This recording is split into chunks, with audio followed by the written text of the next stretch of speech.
నేను 2019లో తెలుగుదేశం పార్టీ నుంచి ఎమ్మెల్యేగా నిలబడి ఓడిపోవడం జరిగింది. ఆ రోజు నుంచి నిన్నటిదాకా ఈ రోజు దాకా కూడా తెలుగుదేశం పార్టీ కోసమే పనిచేశాను. నా భార్య బిడ్డలను కూడా పట్టించుకోకుండా 24 గంటలు తెలుగుదేశం పార్టీ సంబంధించిన ఏ కార్యక్రమైనా ముందుండి పనిచేస్తూ వచ్చాను. అదే మాదిరిగా నిన్న కోనేటి ఆదిమూలం గారిని క్యాండిడేట్గా ప్రకటించడం జరిగింది. అయితే చంద్రబాబు నాయుడు గారు మిమ్మల్ని ఒక తండ్రిగా నేను భావించి ఈ 5 సంవత్సరాలు నేను జంకకుండా మీపైన నమ్మకంతో, లోకేష్ బాబు గారి నమ్మకంతో నేను పనిచేశా. సత్తివేడి ప్రజలు నిజంగా దేవుడితో సమానమైన ప్రజలు. ఎన్నో సంవత్సరాల నుంచి 20 సంవత్సరాల నుంచి నేను జేడీ ఫౌండేషన్ ద్వారా పనిచేస్తూ వచ్చాను. ఆదిమూలం గారు ఎన్ని బాధలు పెట్టారో మీకు తెలుసా? లోకల్ బాడీ ఎలక్షన్లో మేము మొత్తం ప్రతి క్యాండిడేట్ని ప్రతి పంచాయతీలో పోటీ పెట్టాము, ఎంపీటీసీలు పెట్టాము, జెడ్పీటీసీలు పెట్టాము. ఎంతమంది నాయకులు, కార్యకర్తలు ఈ ఆదిమూలం గారి కోసం ఆపోజిట్గా మమ్మల్ని హింసించాడో తెలుసా? ఎలక్షన్ చేసుకొని లేదు, అర్ధరాత్రిలో పోలీసులు పంపించారు, మా కార్యకర్తల మీద దారుణమైన కేసులు పెట్టారు. అంటే ఈ తెలుగుదేశం పార్టీలో ఉండే ఈ కుటుంబ సభ్యులు ఈరోజు ఆదిమూలం గారికి ఎట్లా సపోర్ట్ చేస్తారు? ఇది న్యాయమా? మీకు ఇది ధర్మమా? నేను చేసిన పాపం ఏంటి ఒక చెప్పండి. ఈరోజు కూడా నన్ను ఎంతోమంది, వందలాది మంది, వేలాది మంది కార్యకర్తలు ధర్నా చేయాలన్నా, ఇంకోటి చేయాలన్నా కూడా నేను ఎక్కడ కూడా మీ గురించి నాకు బ్యాడ్ అభిప్రాయం లేదు. ఎందుకు లేదంటే ఇంకా కూడా టైం ఉంది. నేను ఇప్పుడు నిన్నటాంచి ఇప్పటిదాకా తెలుగుదేశం పార్టీ కార్యకర్తలు, ప్రజలు, నాయకులు అందరూ కూడా నన్ను రెబల్ తెలుగుదేశంగా పోటీ చేయమని చెప్తున్నారు. నేను ప్రజలు కోరిక మేరకు, మా కార్యకర్తల కోరిక మేరకు నేను రెబల్ తెలుగుదేశం పార్టీగా పోటీ చేస్తున్నా. చంద్రబాబు నాయుడు గారు ఆ పక్క పార్టీలో పనికిరాని చెత్త ఆదిమూలం గారిని తీసుకొచ్చారుగా, నేను పనికిరాని చెత్తను తీసేశారుగా. రేపు ఇదే సత్తివేడి ప్రజలు నాకెన్ని ఓటు, నేను గెలుస్తానా లేదా ఆదిమూలం గెలుస్తానా మీరే చూడండి. నేను గెలుస్తాను, గెలిచి మీతోనే ఉంటాను. ఇతను ఓడిపోయి ఇంకా మీకు కనబడడు. ఇతను స్వార్థంతో కూడిన మనిషి.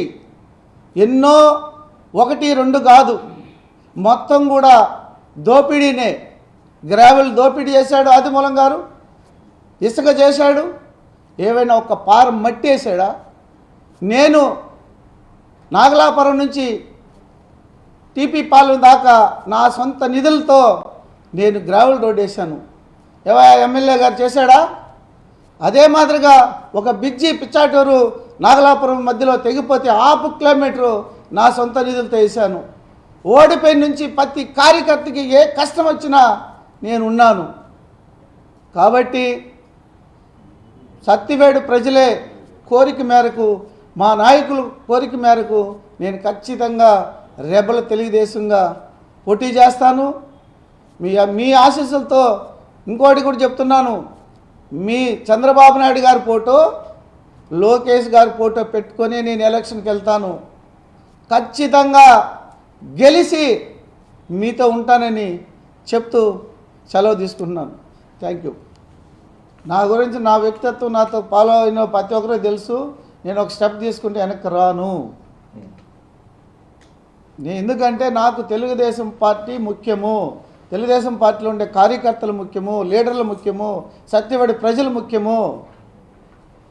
అనవసరంగా నేను పోటీ చేయలేదనుకోండి పోతుంది. ఎందుకు? నేను గెలుస్తానుగా, నేను కష్టపడ్డానుగా. ఖచ్చితంగా గెలుస్తాను. చంద్రబాబు నాయుడు గారికి, లోకేష్ గారికి గిఫ్ట్గా ఇస్తాను. నేను ఒక రాష్ట్ర అధికార ప్రతినిధిగా చంద్రబాబు నాయుడు గారు కావచ్చు, లోకేష్ గారు కావచ్చు మమ్మల్ని పిలిచి నువ్వు మాట్లాడగలవని చెప్పి ప్రోత్సహించి నాకు పదవి ఇచ్చారు. నేను కృతజ్ఞతతో పార్టీకి వ్యాపారాలు కావచ్చు అన్నీ పక్కన పెట్టి పార్టీ గెలవాలని చెప్పి మా నాన్నగారు నాకు చెప్పింది ఒకే మాట, నాన్న మనం నష్టపోయినా చంద్రబాబు గారు సీఎం కావాలి, ఖచ్చితంగా వాళ్ళు ముఖ్యమంత్రి అయ్యి వాళ్ళు బాగుంటే వాళ్ళ చల్లని నీడలో మేము బాగుంటామని మమ్మల్ని ప్రోత్సహించి మనం ఏమైనా పర్వాలేదు మన పార్టీ గెలవాలి అని చెప్పి మమ్మల్ని ముందుకు నడిపించారు. ఇంత కష్టపడి మేము పార్టీని, మా నాన్న ఏ రోజు కారుకు జెండా కూడా తీయలేదు, ఎంతో కష్టపడి 4.5 సంవత్సరం మేము పోరాటం చేసాము. సార్ మిమ్మల్ని అడుగుతున్నాం, మేము ఏం తప్పు చేసామని మాకు సీట్ ఇవ్వలేదు సార్. IVR కాల్స్లో మేము ఫస్ట్ ఉన్నాం, సర్వేల్లో మేము ఫస్ట్ ఉన్నాం. ప్రతి హృదయం సత్యవేడు ప్రజలు మేము కావాలని కోరుకుంటాం.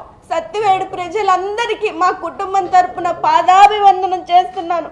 మీ అందరి అభిమానం ఇవాళ నిన్నటి నుంచి మీరు మాకు ఇచ్చిన ప్రోత్సాహం, మేము ఉన్నామని మా భుజం తట్టి మా కుటుంబంలో మీరు ఒక్కరైండి మాకు సహాయం చేసి మేము ఉన్నాం సార్, మీరు ఏ నిర్ణయం తీసుకున్నా మేము మీకు ఉంటారని మాకు భరోసా ఇచ్చినందుకే మరొక్కసారి మీకు ధన్యవాదాలు సత్యవేడు ప్రజలందరికీ తెలుపుకుంటున్నాను. సార్ ఒక చిన్న విషయం సార్, మేము గెలవగలం సార్, మీకు పార్టీకి గిఫ్ట్గా ఇవ్వాలనే మేము కష్టపడ్డాం తప్పితే ఏ రోజు కూడా సార్ పార్టీ కార్యక్రమంలో సత్యవేడు టాప్ 10లో ఒకటిగా నిలబెట్టారు తప్పితే సభ్యత్వాల్లో ఫస్ట్, ఓటర్ వెరిఫికేషన్లో ఫస్ట్ మేము ఏం తప్పు చేశామని మమ్మల్ని తీశారు సార్. ఒక్కసారి పిలిచి మీరు ఈ తప్పు చేశారని మమ్మల్ని మేము ఏదన్నా చేస్తుంటే చెప్పొచ్చు కదా సార్, అంతేగాని కష్టపడిన వ్యక్తులకే సీట్లు అన్నారు కదా సార్. ఇంత కష్టపడి మా కుటుంబం మొత్తం కష్టపడింది కదా సార్, మేము ఏం తప్పు చేశాం? ఆదిమూలం గారు కనీసం కండువా కప్పుకొని పార్టీలో చేరలేదు, సభ్యత్వం లేదు. 5 సంవత్సరాలు మా సత్యవేడు ప్రజల్ని ఒక్కొక్క లీడర్ మీద ఎన్ని కేసులు పెట్టారో తెలుసా సార్ మీకు? కనీసం ఆయన అన్నారు ఒకరోజు, నువ్వు రాజశేఖర్ నువ్వు చంద్రబాబు నాయుడు నమ్ముకొని వెళ్తున్నావు, చంద్రబాబు నాయుడు గారు ముంచేస్తారు నిన్ను, అతను లాస్ట్ మినిట్ వరకు నిన్ను వాడుకొని వదిలేస్తారని నేను నిరంతరం చంద్రబాబు నాయుడు గారి గురించి తప్పుగా మాట్లాడిన ఒక వ్యక్తి మీరు ఎలా సార్ అతనికి సీట్లు ఇస్తారు?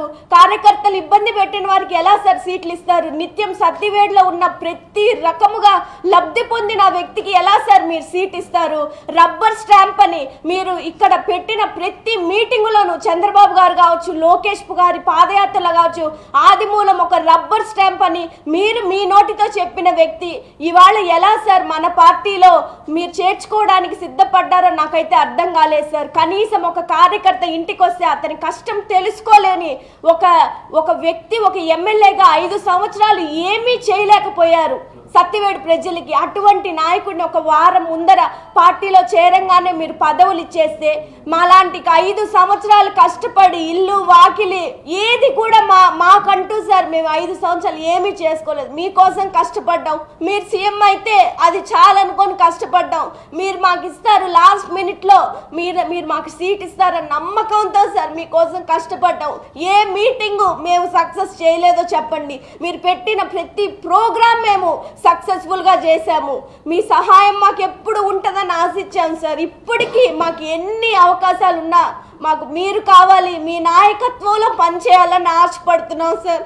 దయచేసి మిమ్మల్ని ప్రాధాయపడుతున్నాం సార్, దయచేసి మాకు అవకాశం ఇవ్వండి. మీకు గెలిచి సత్యవేడిని మేము గిఫ్ట్గా మా నాన్నగారు తీసుకొచ్చి ఇస్తారు సార్.